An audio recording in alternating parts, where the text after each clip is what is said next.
Hey there, it's been a very busy day today. We are off schedule. We are late by nearly 2 hours to record this session. However, we will still record today's overviews. Unfortunately, Paul couldn't be with us. He's busy with another client engagement, and so is our colleague Basil from Istanbul. Uday, as usual, can you please start with Southeast Asia? Can you give us a fast whiz around with what's happening in the region? Sure, Bhargav. So starting off with Southeast Asia, we have protests in Indonesia, Australia, and Vietnam today. These protests have been organized by the Global Anti-Government Anonymous Group, and it's to commemorate Guy Fawkes Day. And the Anonymous Group does use those masks for their recognition. So otherwise, just zipping through Southeast Asia, in Papua New Guinea, authorities deployed 2,000 troops to the Indonesian border. This is around the area of the Bintang Mountains Regency in Indonesia. And this is because the West Papua National Liberation Army has been conducting attacks in the area in the last few weeks. And there's a lot of refugees who are crossing the border over into Papua New Guinea. So Papua New Guinea is concerned about a potential spillover. Meanwhile, in Myanmar, cash payments of over 11,000 US dollars need to be recorded. The government is trying to control the financial situation in the country, and this is one of the many steps they have taken to limit cash running out of the economy. In Thailand, authorities are going to deploy 80,000 security personnel for the township administration elections that will be held on November 28th. The elections will be interesting to look out for, and we'll probably give a more detailed overview in the coming days. So, Bhargav, I think that's a quick zip through for Southeast Asia. Otherwise, it's been relatively quiet in North Asia and the rest of the Pacific region. Thank you. There, I guess in South Asia, it's no different, with a few incidents of violence in Pakistan as well as Bangladesh. Could you take us through what happened in Bangladesh? There seems to be some election-related violence. Bangladesh never seems to lay low, especially with the communal violence as well as the election violence recently.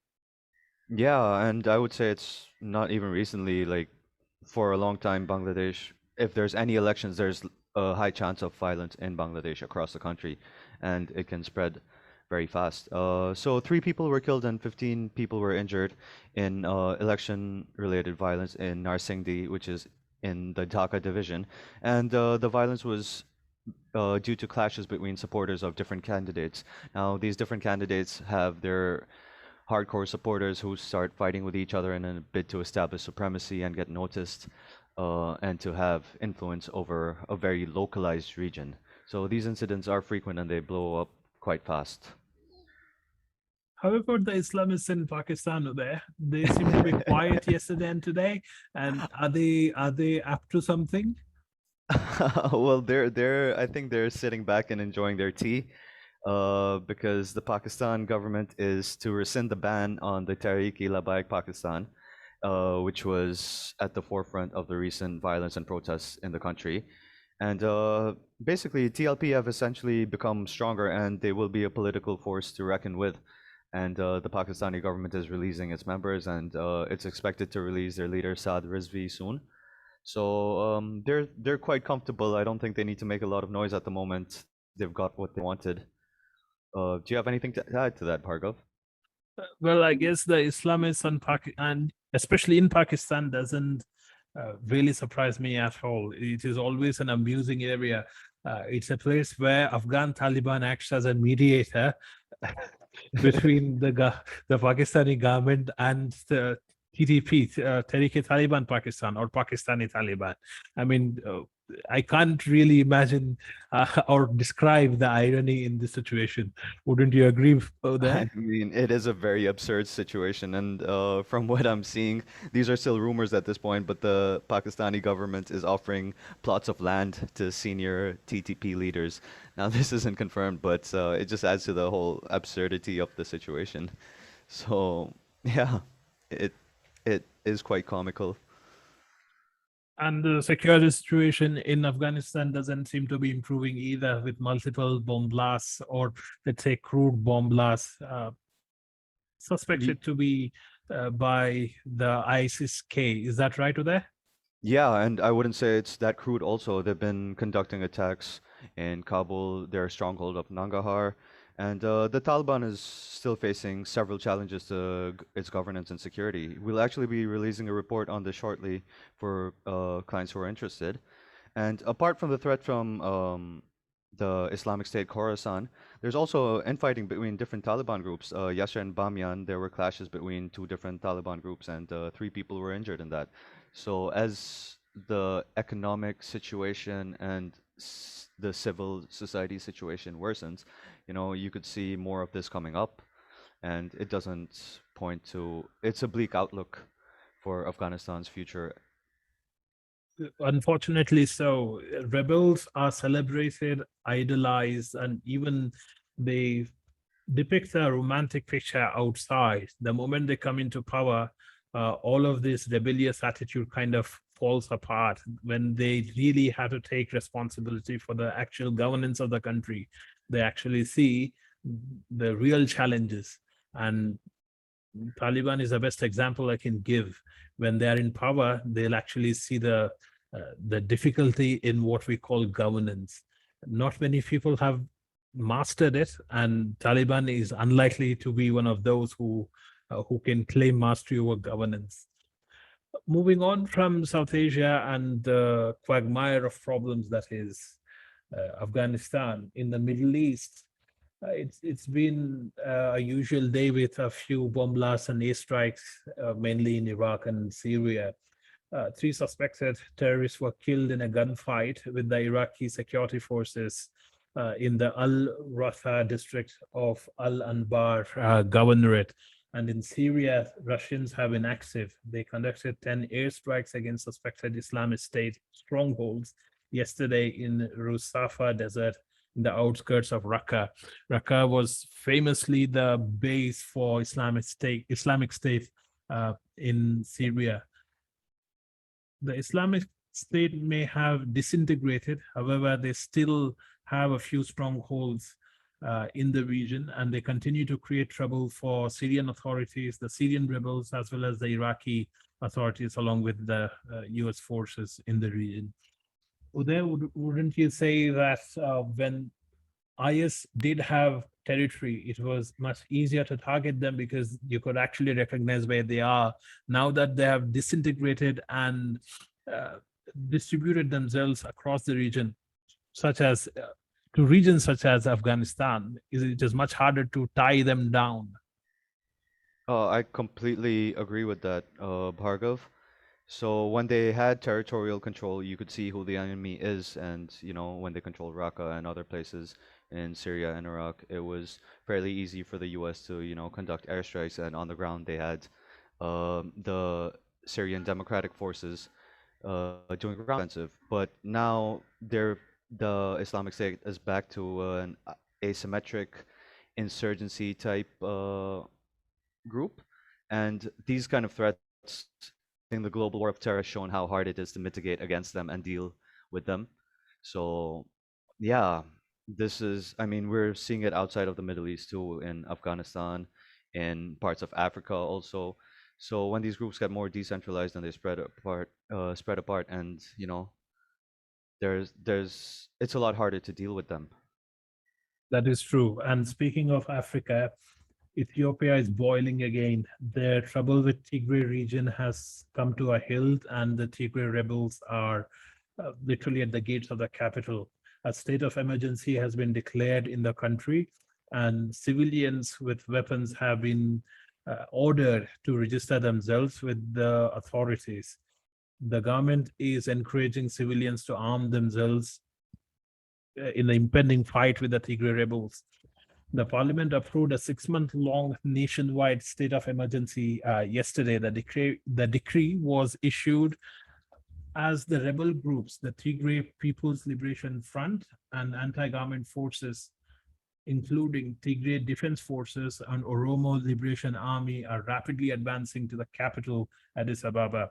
Amhara state, which acts as a buffer between Tigray and Addis Ababa, seems to be withering away, especially the major towns have fallen to the rebel troops. The US Embassy in Ethiopia authorized the voluntary departure of non-emergency government staff and family members following the latest escalation in the conflict. The UK also advised its citizens stranded in the country to consider leaving uh, while the commercial options are still available. It is important to note that Addis Ababa is a major transit hub in Eastern Africa. Ethiopian Airlines, or Ethiopian Air, is by far the largest private airlines in Africa. How that is going to affect the transport across the region is something we need to see. And it is better to avoid any risk in the region and prefer other flights and other transit routes other than Addis Ababa. The government in Ethiopia has been a notorious one. Abiy Ahmed has pushed the envelope against the rebels. He wanted a united front as far as the Ethiopian government is concerned. Last year, he conducted, or he took his government to conduct a military operation in Tigray region. Unfortunately, that failed to a greater extent. Though they took major towns and the capital city of the region, they were not able to hold it for long. They withdrew the moment they understood that they're going to lose once the rebel forces mounted a widespread campaign in the region. And we can see the result why. The rebel forces are very much capable. They have tanks, they have some of the sophisticated weaponry. Of course, the Ethiopian government is backed up by Turkey, Russia, Iran, as well as China, with their armed shipments allegedly flying in from China in Ethiopian air cargo services. Uday, don't you see a parallel between Ethiopian government forces quite literally withdrawing to the capital city, very similar to what we saw in Afghanistan a few months ago? Yeah, definitely. It's also quite interesting how the president tried to push for a united front against the rebels, but then government actions made the rebels united, which is kind of similar Yes. to what happened in Afghanistan because the Ghani administration and before that the Karzai administration, they pretty much alienated the whole populace. They were very corrupt, and even the Afghan National Defense Forces were basically used by them. So they didn't really have support, and yeah, it is reminiscent of what's happening in what has happened in Afghanistan. Um, That's so true. That in fact, 8 of the rebel factions have united just today to fight the government forces.